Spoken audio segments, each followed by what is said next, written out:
అఖిలాండ బ్రహ్మాండ కోటి నాయకుడు ఆదిదేవుడు ఆ దత్త పరంపరలో అవతరించిన సద్గుర స్వరూపుడు శ్రీమన్నారాయణమూర్తి అవతార రూపంగా అవధూతగా అవతరించి భక్త జనావళి కోరిన కోర్కెలు తీర్చే శ్రీ భగవాన్ వెంకయ్యస్వామి కొలువయ్యున్న పరమ పవిత్రమైన గొలగమూడి గ్రామం ఇదే.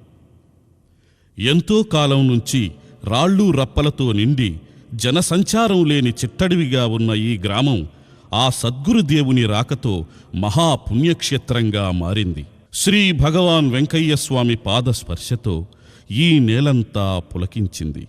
పచ్చని వరిచేల సోయగాలతో ఎంతో ప్రశాంతమైన ఆధ్యాత్మిక వాతావరణం నెలకొంది. తండోపతండాలుగా తరలివచ్చే భక్తజన సందోహంతో వారి నోట నుండి వెలువడే ఓం నారాయణ ఆదినారాయణ అనే నామజపంతో నిత్యం భజనలు చేసే భక్తజన కోలాహలంతో గొలగమూడి ఆలయ ప్రాంగణం అంతా వేడుకగా ఉంటుంది.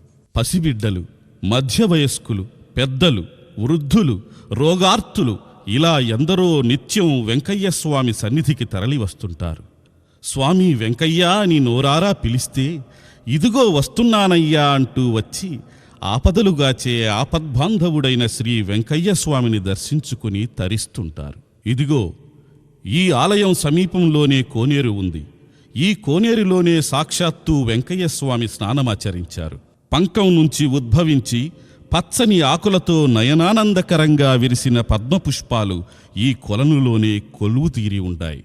త్రేతాయుగంలో శ్రీరామునిగా, ద్వాపరయుగంలో శ్రీకృష్ణ పరమాత్మగా, ఈ కలియుగంలో ఆ భగవంతుడే శ్రీ భగవాన్ వెంకయ్యస్వామిగా అవతరించాడు. ఆకలైన వారికి అన్నం పెట్టండయ్యా అని మానవత్వాన్ని చాటుతూ ఆయన చెప్పిన సూక్తి నేడు లక్షలాది మంది భక్తులకు పట్టెడన్నం పెడుతూ ఉంది. అన్నం పరబ్రహ్మ స్వరూపం అని వెంకయ్యస్వామి అన్నట్లే ఇక్కడ అన్నానికి, ఆ పరబ్రహ్మ కరుణకి ఏనాడూ లోటుండదు. అందుకే ఇక్కడ నిత్యాన్నదానం జరుగుతూ ఉంటుంది. చిన్న పూరి గుడిసెలాంటి ఈ ఆశ్రమంలోనే భగవాన్ వెంకయ్యస్వామి జీవించారు. ఓ సన్నటి నూలుదారమే మన జీవితాలకు, భవిష్యత్తుకు రక్షగా ఉంటుంది. వెంకయ్యస్వామి దారాన్ని భక్తిగా చేతికి కట్టుకుంటే ఇక ఎల్లవేళలా ఆ వెంకయ్యస్వామి దయ మనకున్నట్లే. ఎంతో నిష్ఠతో, అకుంఠిత దీక్షతో రేయింబవళ్ళు శ్రమించి ఆయన వెలిగించిన ధుని ఇదే. నేటికీ నిరంతరం అఖండంగా వెలుగుతూనే ఉంది.